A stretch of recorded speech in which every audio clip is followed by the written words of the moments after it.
saber. Sueños y aventuras, risas y lecturas. Un año más a vivir el festival. Los alumnos de primeros vamos a representar. Unas obras científicas nos van a fascinar. Vamos a echarle aquí un poco de imaginación. El teatro y la lectura es todo diversión. No, os miento. Esto es puro entretenimiento. Mientras aprendemos vocabulario, de vaca parvulario.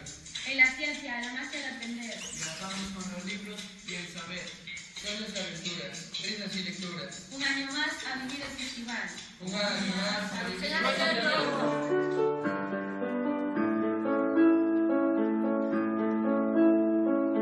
Ecos